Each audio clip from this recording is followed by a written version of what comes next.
10th वालों के लिए हमारी जो वीडियो चल रही थी उसके थ्रू आज हमारा एक नया टॉपिक है, और नया टॉपिक क्या है, प्रकाश का अपवर्तन। टॉपिक क्या होगा हमारा, प्रकाश का अपवर्तन। तो आइए हम लोग प्रकाश के अपवर्तन को बहुत अच्छे से सीखते हैं। ठीक है, प्रकाश का अपवर्तन होता क्या है वो हम जानेंगे, प्रकाश की क्या क्या क्वालिटी होती हैं वो सब कुछ जानेंगे हम लोग, और बहुत अच्छे तरीके से इसको आगे लेकर जाएंगे बहुत लंबे समय तक। ठीक है, तो समझते हैं हम लोग प्रकाश के अपवर्तन के बारे में।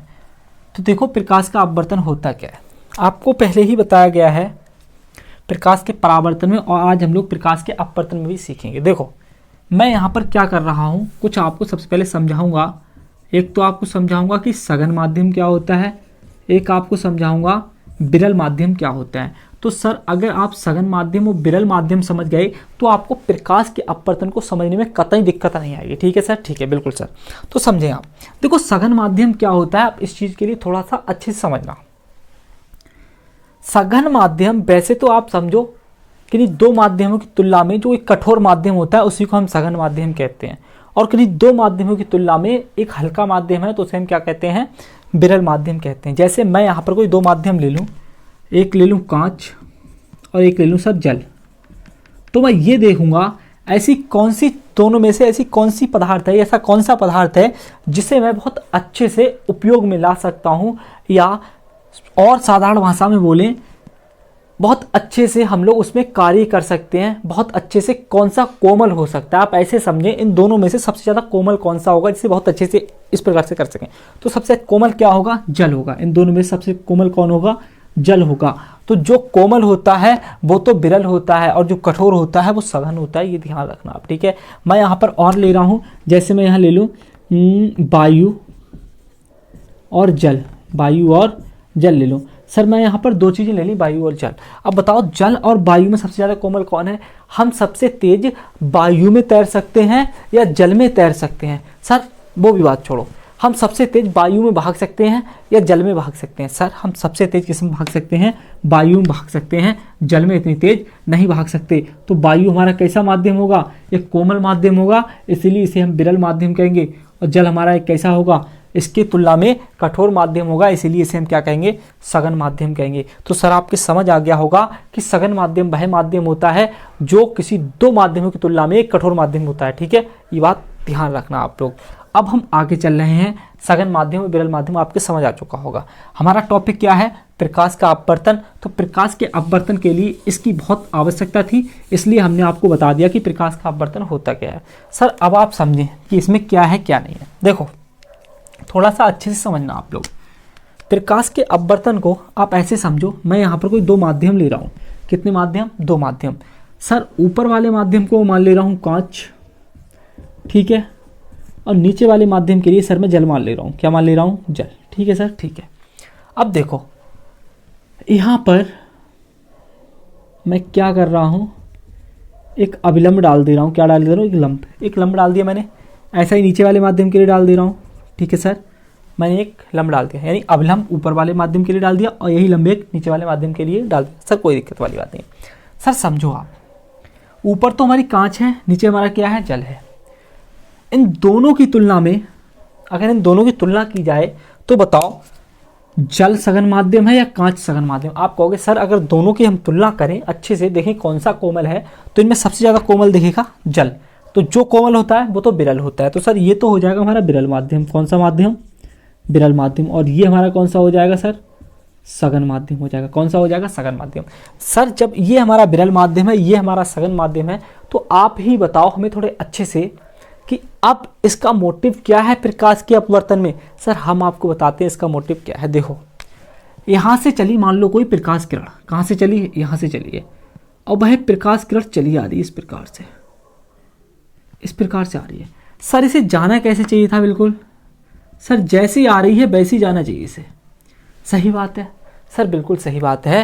ये प्रकाश किरण जैसी आ रही है इसे वैसा ही चला जाना चाहिए, लेकिन सर ये ऐसे नहीं जाती है। ये जब ये दूसरे माध्यम में जाती है तो कुछ शरारत करती है। क्या करती है, शरारत। देखो समझो आप, समझना आप बहुत अच्छे से। जब कोई प्रकाश किरण सघन माध्यम से, थोड़ा डिटेल में समझाओ। डिटेल में ये हो सकता है कि जब कोई प्रकाश किरण एक माध्यम से दूसरे माध्यम में जाती है तो वह अपने मार्ग से विचलित हो जाती है। इसी घटना को प्रकाश का अपवर्तन कहते हैं। सर समझ आ गया होगा तुम्हारे कि इसका मोटिव क्या है। इसका मोटिव यही है कि जब कोई प्रकाश किरण एक माध्यम से दूसरे माध्यम में जाती है तो वह अपने मार्ग से विचलित हो जाती है। प्रकाश की इसी घटना को हम प्रकाश का अपवर्तन कहते हैं। तो प्रकाश का अपवर्तन मेरा मानना है आपके बिल्कुल समझ आ गया होगा। ठीक है सर, ठीक है। अब समझो यहाँ पर इस किरण को हम क्या कहते हैं। इस किरण को कहते हैं हम लोग आपतित किरण। सर कौन सी किरण होती है हमारी? आपतित किरण होती है। ये तो है हमारी आपतित किरण। और जो किरण हमारी विचलित हो जाती है इसे हम कहते हैं विचलित किरण। कौन सी किरण? विचलित किरण। सर ये तो हमारी आपतित किरण है और ये हमारी कौन सी है? विचलित किरण है। तो सर आपके समझ आ गया होगा कि आपतित किरण क्या होती है और विचलित किरण क्या होती है। सर अब आप थोड़ा सा और समझें। यहाँ क्या होता है, अभिलंब और आपतित किरण के बीच एक कोण बनता है जिसे हम आपतन कोण कहते हैं, जिसे स्मॉल आई से प्रदर्शित करते हैं। किससे प्रदर्शित करते हैं?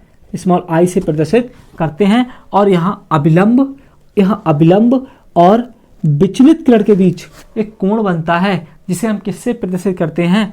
जिसे हम विचलन कोण कहते हैं और इसे हम स्मॉल आर से प्रदर्शित करते हैं। किससे प्रदर्शित करते हैं? स्मॉल आर से प्रदर्शित करते हैं। सर इतनी बात आप ध्यान रखना, ठीक है सर, बिल्कुल इजी है, याद रखेंगे, है ना। अब हम देखते हैं प्रकाश के अपवर्तन के नियम। इसके क्या देखेंगे हम? नियम। तो देखो नियम क्या होते हैं। नियम इसके दो प्रकार के होते हैं। इसके दो नियम होते हैं, सीधे सीधे लिखते हैं। इसके दो नियम होते हैं सर, दो नियम होते हैं, बिल्कुल सर। एक पहला नियम कौन सा होता है? पहला नियम होता है, देखो समझो आप, आपतित किरण तथा अभिलंब व आपतन बिंदु पर विचलित किरण तीनों एक ही तल में होते हैं। देखो तीनों यही मिलाना है ना, ध्यान रखना।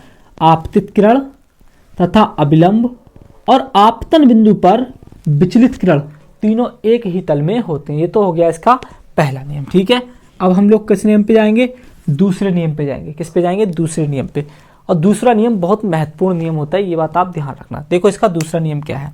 दूसरा नियम होता है कि आपतन कोण की ज्या, देखो आपको मालूम होना चाहिए साइन जो होती है उसे हम ज्या कहते हैं हिंदी में। साइन को हिंदी में ज्या कहते हैं और कॉज को हिंदी में कोज्या कहते हैं। क्या कहते हैं? कोज्या।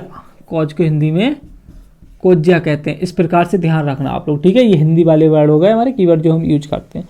साइन के लिए ज्या कहते हैं और कॉज के लिए कोज्या कहते हैं। तो अब समझें आप यहाँ पर क्या है हमारा, क्या नहीं है। सर हम बेटर तभी समझ पाएंगे जब बेटर क्वालिटी में इसे देखेंगे। देखो सर यहाँ क्या है हमारा, हमने आपसे क्या कहा? दूसरा नियम हमारा क्या होता है? दूसरा नियम होता है कि आपतन कोण की ज्या अपवर्तन कोण की ज्या के अनुपात के नियत होती है। सर क्या बताया आपने? सर हमने ये बताया, देखो आपतन कोण की ज्या, आपतन कोण है हमारा आई, आपतन कोण की ज्या तथा अपवर्तन कोण की ज्या तथा अपवर्तन कोण की ज्या का अनुपात सदैव नियत होता है। कैसा होता है? नियत होता है। ये बात आप ध्यान रखेंगे। हमने क्या बताया आपके लिए? दूसरा नियम। दूसरा नियम बताया आपतन कोण की ज्या तथा अपवर्तन कोण की ज्या का अनुपात सदैव नियत होता है, ठीक है। ये बात आप ध्यान रखेंगे और यहां लिख देंगे इसी को स्नेल का नियम कहते हैं। स्नेल का नियम कहते हैं। इसी को हम क्या कहते हैं? स्नेल का नियम कहते हैं। यहाँ क्या था? आपतन कोण की ज्या तथा अपवर्तन कोण की ज्या का अनुपात सदैव नियत होता है। इसी को हम स्नेल का नियम कहते हैं। तो आई होप, हमारा मानना है कि आपको ये वीडियो बहुत पसंद आई होगी। अगर वीडियो पसंद आई हो तो वीडियो को शेयर करें, अपने दोस्तों तक पहुंचाएं, बेहतर से बेहतर कंटेंट पहुंच सके, और चैनल को सब्सक्राइब करना ना भूलें। जय हिंद।